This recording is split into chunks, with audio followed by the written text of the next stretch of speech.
வைசாக மாதம் என்று அழைக்கப்படும் வைகாசி மாத மாஹாத்மியத்தின் 14ஆம் அத்தியாயம். குறிப்பு: வைசாக மாதமான வைகாசி மாதத்தில் அதிகாலையில் நீராடுவதன் முக்கியத்துவத்தை விவரிப்பதே இந்த அத்தியாயத்தின் நோக்கமாகும்.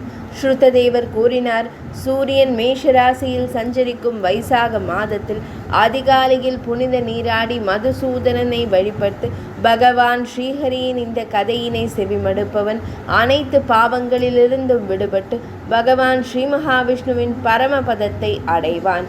பகவான் ஸ்ரீ மகாவிஷ்ணுவின் கதை வாசிக்கப்பட்டு விளக்கப்படும் போது இடையில் பாதியிலேயே விலகிச் சென்று அறியாமையினால் வேறு ஏதேனும் செயலில் ஈடுபடுபவன் ரௌரவ நரகத்தில் விழுவான். பின்னர் அவன் ஒரு பிசாசாக தீய ஆவியாக பிறப்பான். இந்த சூழலில் இதற்கு ஒரு உதாரணமாக பின்வரும் தொன்மையான மரபு வழி கதையை சான்றாக காட்டுவர். இக்கதை பாவங்களை போக்க வல்லது. இது புனிதமானது, நற்பண்புகளை வளர்க்கக்கூடியது. இது உடனடியாக போற்றப்பட வேண்டிய ஒரு தொன்மையான கதையாகும். முற்காலத்தில் கோதாவரி நதிக்கரையில் அமைந்துள்ள பிரம்மேஸ்வரம் எனும் சிறப்புமிக்க புனித தலத்தில் துர்வாச முனிவரின் சீடர்களான 2 புனித ஆன்மீக ஆசான்கள் வாழ்ந்து வந்தனர். அவர்கள் உலகிலும் சத்தியநிஷ்டர் மற்றும் தபோநிஷ்டர் என பெயர் பெற்றிருந்தனர். அவர்கள் பரம்பொருளான பிரம்மத்தின் மீது உறுதியான பக்தி கொண்டிருந்தனர். அவர்கள் எப்போதும் உபநிடதங்களின் போதனைகளிலேயே திளைத்திருந்தனர். அவர்கள் உலக இன்பங்களில் பற்றற்று விளங்கினர். அவர்கள் மிகுந்த புண்ணிய செயல்களை புரிந்தவர்கள். அவர்கள் பிச்சையாக பெறும் உணவை மட்டுமே உட்கொண்டு வாழ்ந்து வந்தனர். அவ்விருவரும் ஒரு குகையில் வசித்து வந்தனர். அவ்விருவரில் சத்தியநிஷ்டர் எப்போதும் பகவான் ஸ்ரீ மகாவிஷ்ணுவின் கதைகளை செவிமடுப்பதிலும் அதனை கூறுவதிலும் ஆழ்ந்த ஈடுபாடு கொண்டிருந்தார். கேட்பவர்கள் எவரும் இல்லாவிட்டாலும் அல்லது கதையை விளக்குபவர்கள் இல்லாவிட்டாலும் கூட அந்த பெருமுனிவர் தனது அன்றாட கடமைகளை தொடர்ந்து நிதானமாக நிறைவேற்றி வந்தார். கேட்பதற்கு, செவிமடுப்பதற்கு ஒரே ஒரு நபர் மட்டும் இருந்தாலும் கூட அவர் அந்த நபருக்கு பகவான் ஸ்ரீ மகாவிஷ்ணுவின் கதையினை இரவும் பகலும் இடைவிடாமல் விரிவாக எடுத்துரைப்பார். வேறொருவர் பகவான் ஸ்ரீ மகாவிஷ்ணுவின் மங்களமும் புண்ணியமும் நிறைந்த கதையை எடுத்துரைக்கும் பொழுது சத்தியநிஷ்டர் தனது அன்றாட மத சடங்குகளை கூட சுருக்கி கொண்டு அக்கதையை செவிமடுப்பார். ஏனெனில் அக்கதையை செவிமடுப்பதில் அவருக்கு அளவற்ற ஆர்வம் இருந்தது. மிக தொலைவில் அமைந்துள்ள புனித யாத்திரை தலங்களுக்கும் திருக்கோயில்களுக்கும் செல்வதை அவர் வழக்கமாக தவிர்த்து வந்தார். ஏனெனில் அத்தல பயணங்கள் பகவான் ஸ்ரீ மகாவிஷ்ணுவின் திருக்கதைகளை செவிமடுப்பதில் அவருக்கிருந்த ஆர்வத்திற்கு இடையூறாக அமைந்தன. பெரும்பாலான சடங்குகளையும் அனுஷ்டானங்களையும் செய்வதையும் அவர் தவிர்த்தார். அவர் இறைவனின் திருக்கதைகளை தாமே செவிமடுத்ததுடன் அவற்றை மற்றவர்களுக்கு விரிவாக எடுத்துரைக்கவும் செய்தார்.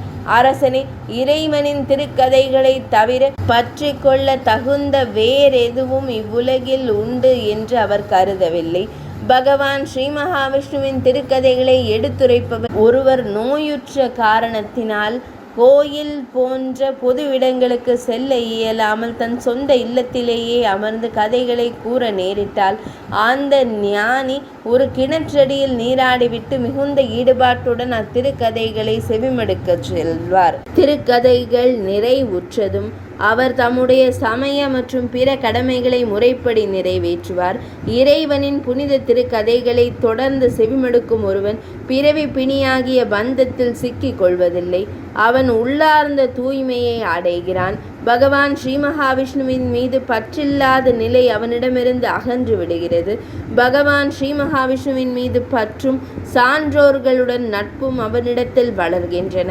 ரஜோகுணமற்ற பண்புகளுக்கு அப்பாற்பட்ட பரம்பொருளாகிய பிரம்மம் உடனடியாக அவனது இதயத்தில் நிலை பெறுகிறது. பரிபூரண ஞானமில்லாத ஒருவன் செய்யும் கர்மங்கள், செயல்கள் பயனற்றவையே ஆகும். அச்செயல்களை அவன் எத்துணை வகைகளில் எத்தனை முறை திரும்ப திரும்ப செய்தாலும் அது ஒரு பார்வையற்றவனுக்கு கண்ணாடியை காட்டுவதை போன்ற வீண் முயற்சியே ஆகும். ஆழ்ந்த தியானத்தில் தமது இதயத்தை முழுமையாக ஈடுபடுத்தியவர்கள் செய்யும் கர்மங்கள் எத்துணை முறை செய்யப்பட்டாலும் நிச்சயமாக அவர்களின் இயல்பை தூய்மைப்படுத்துவதற்கு துணையாக அமையும். இயல்பில் ஏற்படும் அந்த தூய்மையின் காரணமாக இறை கதைகளை செவிமடுக்கும் திறன் மேம்படுகிறது. செவிமடுப்பதன் வாயிலாக ஒருவன் பரிபூரண ஞானத்தை அடைகிறான். அதன் பின்னரே அவன் தியானம் செய்வதற்கு தகுதி பெறுகிறான். ஸ்ரவணம், கதைகளை செவிமடுத்தல், கேட்டல், தியானம், தியானித்தல் மற்றும் மனனம், சிந்தித்தல் ஆகிய 3 நெறிகளும் வேதங்களில் பல இடங்களில் வற்புறுத்தப்பட்டுள்ளன. எந்த ஒரு இடத்திலும் பகவான் ஸ்ரீ மகாவிஷ்ணுவின் திருக்கதைகள் எடுத்துரைக்கப்படாமலும் நல்லோர்கள் வாழாமலும் இருந்தால் அந்த இடம் கங்கை நதி கரையிலேயே அமைந்திருந்தாலும் கூட சந்தேகத்திற்கிடமின்றி அது கைவிடப்பட வேண்டிய இடமே ஆகும்.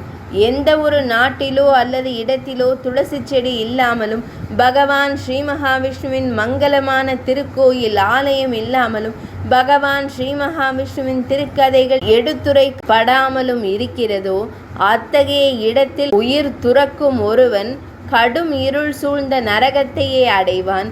எந்த ஒரு கிராமத்தில் பகவான் ஸ்ரீ மகாவிஷ்ணுவின் ஆலயம் இருப்பிடம் இல்லையோ, அங்கு ஒரு கருமான் கிருஷ்ண மிருகம் இல்லையோ, அங்கு பகவான் ஸ்ரீ மகாவிஷ்ணுவின் திருக்கதைகள் இல்லையோ அல்லது அவற்றை அறிந்த சான்றோர் இல்லையோ, அத்தகைய இடத்தில் மரணம் அடைபவன் உடனடியாக ஒரு நாயாக பிறப்பெடுத்து தொடர்ந்து 100 பிறவிகளுக்கு அதே நிலையிலேயே இருப்பான். சத்தியநிஷ்டர் எனும் அந்த முனிவர் உபநிடத நூல்களை ஆழ்ந்து பயின்றார். அவற்றில் பொதிந்துள்ள போதனைகளை சிந்தித்தறிந்து மேற்கண்ட முடிவிற்கு வந்தார். அவர் எப்போதும் பகவான் ஸ்ரீ மகாவிஷ்ணுவின் திருக்கதைகளில் பற்றுடையவராக திகழ்ந்தார். பகவான் ஸ்ரீ மகாவிஷ்ணுவின் நினைவிலேயே திளைத்து ஆழ்ந்த பக்தியுடன் விளங்கினார். பகவான் ஸ்ரீ மகாவிஷ்ணுவின் திருக்கதைகளை செவிமடுப்பதை விட சிறந்ததாக அவர் வேறு எதையும் கருதவில்லை. மற்றொருவரான தபோனிஷ்டர் சடங்கு சம்பிரதாயங்களை மிக கண்டிப்பாக கடைபிடித்து வந்தார். அவர் முட்டாள்தனமாக பிடிவாத குணம் கொண்டவர். அவர் பகவான் ஸ்ரீ மகாவிஷ்ணுவின் நல்ல கதைகளை தானே விளக்கவோ செவிமடுக்கவோ இல்லை. கதையானது கூறப்பட்டு கொண்டிருக்கும் போதே அவர் அதை கைவிட்டு தீர்த்தங்களில் புனித நீராட புறப்பட்டார். ஒரு தீர்த்தத்திலும் கதை தொடங்கப்படும் பொழுது அரசே தனது சஞ்சலத்தால் புனித சடங்குகள் விடுபட்டு விடுமோ என்ற அச்சத்தின் காரணமாக அவர் வெகு தூரம் சென்று விடுவார். அவரை சந்தித்த பின் மக்கள் தங்கள் இல்லற காரியங்களை செய்ய சென்று விடுவார்கள். அவன் அருகில் பகவான் ஸ்ரீ மகாவிஷ்ணுவின் கதைகளை செவிமடுப்பவர்களோ விளக்குபவர்களோ இருக்கவில்லை. கர்மனர்கள், சடங்குகளை செய்வதில் மட்டுமே ஆர்வம் கொண்டவர்கள் மட்டுமே இருந்தனர். அந்த தீய எண்ணம் கொண்ட கொடிய முனிவரின் காலம் இவ்வாறு கழிந்தது. பகவானின் கதை அவன் நாவையோ அல்லது அவன் செவியையோ எட்டவே இல்லை. அந்த முனிவர் பின்னர் இறந்து தனது அதர்மத்தின் காரணமாக உடனடியாக ஒரு பிசாசாக தீய ஆவியாக மாறினார். ஏனெனில் அவர் தெய்வீக கதைகளை செவிமடுப்பவராகவும் விளக்குபவராகவும் இருக்கவில்லை. மேலும் அவர் தீய குணம் கொண்டவராகவும் பிடிவாத குணம் உடையவராகவும் இருந்தார். பின்னர் அவர் ஒரு சமி மரத்தில் குடியேறினார். அவருக்கு சின்ன கர்ணன், காதுகள் வெட்டப்பட்டவன், செவிடன், செவி இல்லாதவன் என்று பெயரிடப்பட்டது. அவர் வலிமையற்றவராக இருந்தார். அவருக்கு எந்த ஆதரவும் இல்லை. அவருக்கு உண்ண எதுவும் கிடைக்கவும் இல்லை. உணவேதும் கிடைக்காமல் இருந்தார். அவரது தொண்டை, உதடுகள் மற்றும் அன்னம் வறண்டு போயிருந்தன. தெய்வீக கணக்கின்படி 10,000 ஆண்டுகளுக்கும் மேலாக அவர் இவ்வாறு சித்திரவதைக்கு உள்ளானார். தன்னை காப்பாற்ற யாரும் தயாராக இருப்பதை அவர் காணவில்லை. அவர் தொடர்ந்து உணவின்றி இருந்தார். அவர் மிகவும் துயருற்றார். தான் செய்ததை எண்ணி அவர் போதையில் தள்ளாடுபவனை போல அலைந்து திரிந்தார். அங்கேயும் இங்கேயும் அலைந்து திரிந்து பசியால் வாடி மயக்கமடைந்த புத்தியுடைய அந்த தீய ஆவி அமைதியையும் மகிழ்ச்சியையும் அடைவதில்லை. தன்னை கட்டுப்படுத்த முடியாத அந்த ஆவிக்கு எதிராக வீசிய காற்று அவனது அங்கங்களை சுட்டெரிக்கும் நெருப்பை போல இருந்தது. நீர் பிரபஞ்ச அழிவின் நெருப்பை போல மிகவும் சூடாக தோன்றியது. பழங்கள், மலர்கள் போன்றவை விஷம் போல தோன்றின. இந்த கர்மதன், கர்மத்தை மிகவும் மதித்தவன், எங்கும் மகிழ்ச்சியை அடையவில்லை. அவன் மனதளவில் மிகவும் சோர்வடைந்திருந்தான். மக்கள் நடமாட்டமற்ற அந்த வனத்திலும் தெய்வீக கதைகளும் நல்லோரும் அற்ற அந்த இடத்திலும் தான் தஞ்சம் புகுந்திருந்த அந்த பகுதியிலும் இத்தகைய சூழல் நிலவிய வேளையில் சத்தியநிஷ்டர் என்னும் முனிவர் பைத்தினிசி நகரிற்கு வந்து சேர்ந்தார். அந்த பாதையில் சென்று கொண்டிருந்த போது அளவற்ற துன்பங்களுக்கு ஆளாகி இருந்த சின்ன கர்ணன் என்பவரை அவர் கண்டார். பசியின் கொடுமையால் அழுது கொண்டிருந்தவனாகவும் நோயுற்றவனாகவும் மிகுந்த மனச்சோர்வுடன் காணப்பட்டவனாகவும் இருந்த அவனை கண்டதும் சத்தியனிஷ்டரின் இதயம் இரக்கத்தால் உருகியது. உடனே அவர் அவனிடம் அஞ்சாதே என்று கூறினார். பின்னர் அந்த பெருமுனிவர், நீ யார்?